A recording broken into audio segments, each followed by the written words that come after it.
자, 장윤기 사건 다 아시죠? 지금 꽃다운 여고생의 목숨을 앗아간 장윤기가 경찰 가족을 통해서 사건을 피하려고 했던 그런 정황이 드러났습니다. 여기서 논란이 터진 게 검수완박입니다. 저도 여기서 할 말이 많아요. 제가 예전에 경찰한테 너무 화가 나서 정말로 경찰서에 불을 지르는 상상까지 한 적이 굉장히 많기 때문에 저도 이 검수완박에 대해서 할 말이 너무 많습니다. 이건 좌파냐 우파냐 문제가 아니에요. 그렇다고 모든 경찰들을 싸잡아 비난하는 건 아니니까 꼭 끝까지 이 상황 들어봐 주셨으면 좋겠습니다. 자, 일단 검수완박이 뭘까요?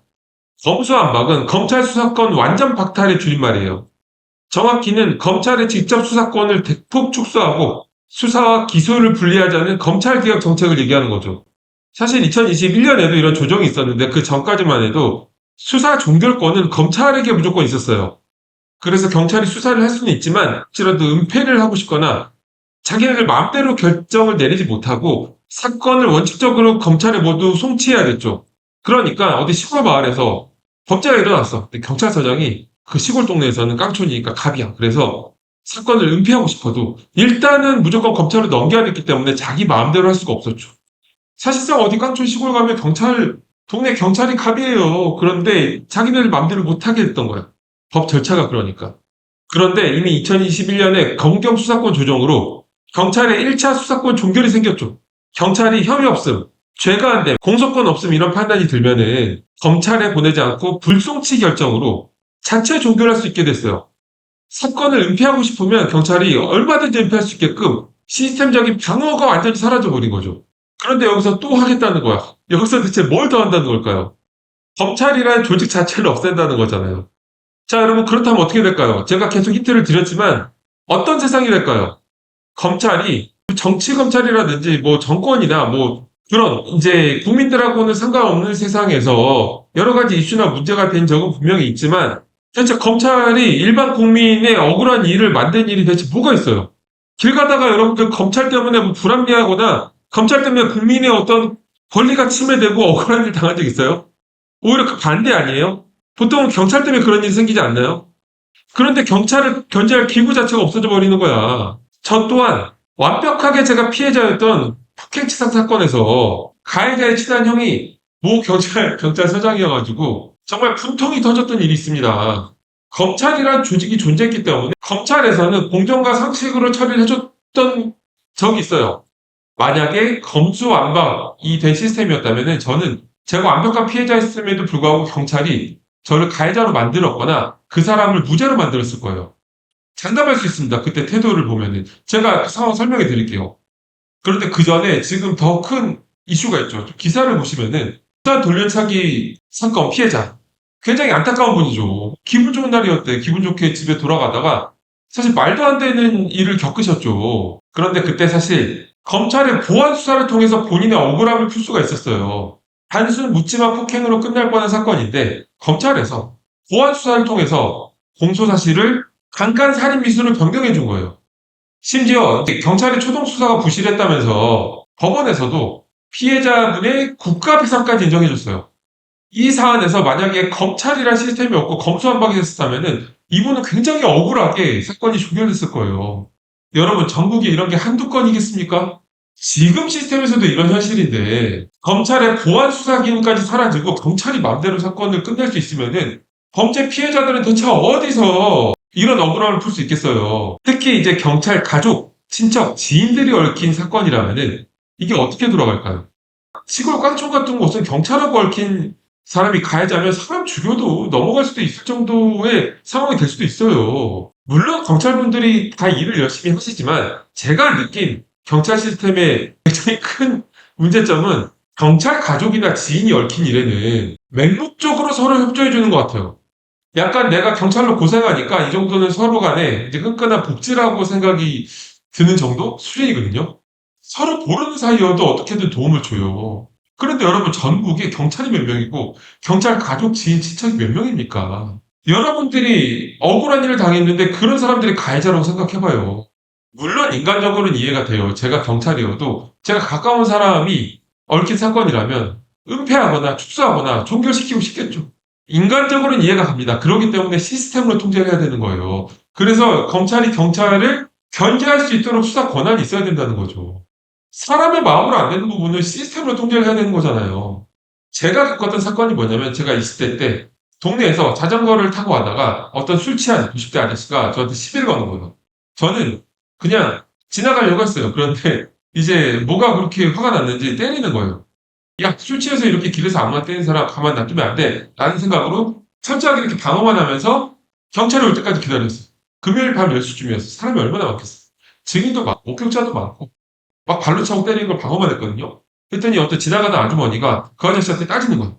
왜 남의 집 귀한 자식을 그렇게 때리느냐. 근데 그 아저씨가 그 아주머니도 때리려고 하길래 제가 딱 아저씨를 딱 맞고서 왜 이건 왜 때리냐. 저 때려라 하고 계속 경찰 올 때까지 기다렸죠. 이런 사람을 가만히 놔두면 안 된다는 정의감에 불타고 있었죠. 그런데 경찰이 와. 옆에 계시던 분들이 너도 나도 그 분위기에 취해서 경찰한테 내가 목격자가 되겠다. 저 젊은 친구는 한 대도 안 때렸다. 저 사람이 이상하다 하면서 너도 나도 와서 얘기를 해줬어요. 그런 분위기였어요. 마치 개선 장군이라도 된 것 같았어요. 그런데 경찰차를 타자마자 분위기가 바뀌었어요. 그 아저씨가 저한테 나랑 굉장히 친한 형이 경찰서장이다. 근데 넌 이제 큰일 났다. 아니 내가 잘못한 건데 왜 큰일 날 경찰이 왔는데. 그런데 그때 이제 경찰서로 이제 밤에 갔더니 거기서부터 모든 게 시작되는 거예요. 그러니까 당직하는 분들이 계시겠죠. 거기에 나이가 지긋하신 경찰분은 그 가해자한테 커피 타주면서 요즘 젊은 애들이 버릇이 없어요. 아니 내가 피해자인데. 그러면서 제가 조사받고 있고 뒤에 저를 조사해준 경찰이 있고 그 뒤에 나이 지긋한 경찰과 그 가해자가 뒤에 서서 커피 마시면서 담화를 나누거든요. 완전히 저 하나 대 가해자와 경찰들의 구도죠.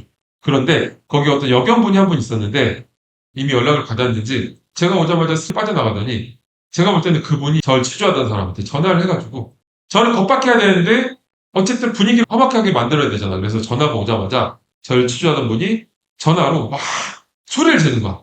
저는 어떻겠어요? 경찰서란 분위기에서 이 둘이서 희희낙낙하고 있고 저 앞에서는 오히려 윽박을 지르고 있고 엄청 긴장된 분위기가 될 수밖에 없었죠. 그리고 이제 뭐 사실을 이제 진술하는 걸 쓸 때도 뭐 한마디 한마디 쓰는데 저한테 뭔가 약간 협박식으로 얘기를 하는 거예요.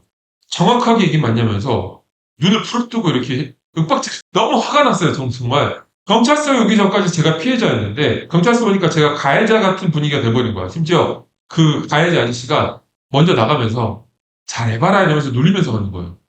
그리고 저만 남아서 저한테 또 하나하나 한 문장 쓴 데마다 팁 잡으면서 윽박을 지르고 있는 거야. 이 분위기 어때요? 제가 너무 분통이 터져서 별거 아닌 일이지. 사안 자체는 큰 게 아니지만 감정적으로 너무 화가 나서 정말로 경찰서를 불지르는 상사까지 했어요. 이런 쓰레기 같은 인간들이 있나. 제가 법학 전공인데 이딴 나라에서 법을 배워서 뭐하나. 이게 법치국가인가. 이게 나라가 맞나라는 생각까지 들었어요. 학폭 피해자가 평생 못 잊는다고 했잖아요. 저는 경찰서 가본 게 처음이었거든요. 태어나서. 저는 아직도 저를 치료했던 경찰의 이름을 못 잊어요. 그게 20년 가까이 됐는데도 강某某경찰 아직도 못 잊거든요. 얼굴도 아직도 기억해. 그만큼 정말 울분해졌어요. 아무리 경찰이랑 지인 관련된 일이어도 왜 그렇게까지 졸렬하게 사십니까? 그러려고 경찰 된 거예요? 하지만 현실은 경찰의 백도 없고 뭐 집안이 뭐 그렇게 대단하지도 않은 저는 매일매일 불안감에 살았죠. 혹시 이제 내가 가해자를 뒤집혀서 뭔가 결론이 날까봐 정말 울분에 찼다가 불안했다가 이런 상황이 반복됐어요. 그런데 어느 날 이제 집에 우편이 날라온 거예요. 검찰로 넘어갔더니 검찰에서는 뭐 검찰이 저를 부르지도 않았어요. 약식 기소라고 약식으로 처리를 해서 가해자가 잘못했으니까 가해자한테 벌금형 처벌을 내렸죠.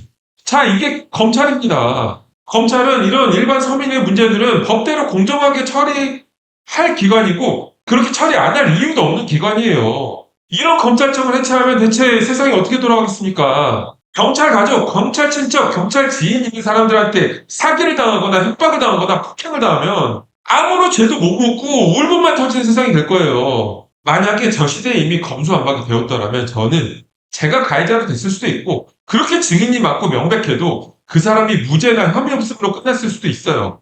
아마 100% 그랬겠죠. 정신 차리세요. 이건 좌파냐 우파냐 문제가 아니에요. 국민들의 권리를 위한 문제입니다. 이 법안이 정말 국민을 위한 법안입니까?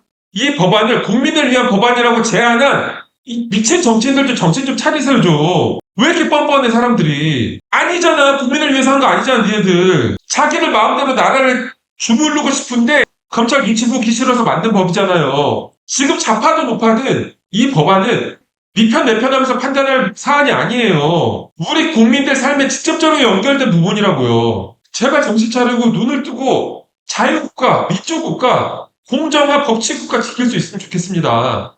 이런 것까지 편가르기 하는 그런 뇌 없는 행동하지 마시고요. 제가 경찰 때문에 너무 분해서 경찰서를 불지르는 상사까지 했던 그런 제가 이게 내가 배운 법학이야? 나는 왜 이런 쓰레기 같은 법을 배우고 있었나 실제 수사기관이 이런데 이런 생각이 울분에 차서 더 울컥했던 제가 도저히 검수완박 이 사건으로 부산 돌려차기 피해자분이 내놓은 기사를 보고서 그분의 생각에 가 말할 수가 없어서 이 영상을 찍어봅니다.